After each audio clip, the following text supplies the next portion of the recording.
This video will cover assembling the Carolyn base. The first step is to inventory what you have. You have 2 cloth and warp beams, 2 breast and back beams, 2 each long and short paws, 2 half-inch dowels with screws, 2 short 1/4 20 machine screws, 4 long 1/4 20 machine screws with cross dowels, and 2 base sides. First step in assembling the base is to install the breast and back beam. Insert the cross dowels into the holes on the bottom of the breast and back beam and the long screw into the holes on the ends. You don't need to get these down as tight as you can, just tight enough so that they don't spin freely.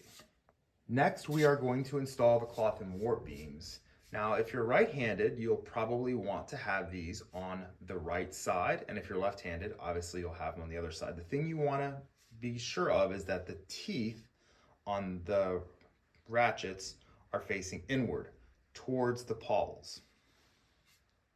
Next, we will be installing the pawls. So notice there are 2 different size pawls. You want the longer one on the inside and the shorter one on the outside.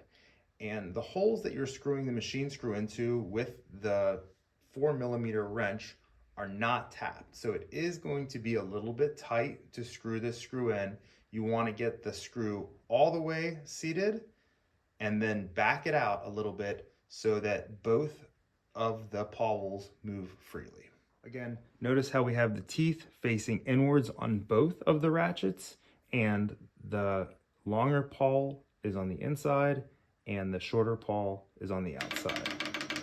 Now we're going to flip the loom around and put our dowels in. So I've flipped the base around and inserted the half-inch dowels through the cloth and warp beams and sighted the hole down the cloth and warp beam and installed the screw. And now we're ready to install the castle onto the assembled base.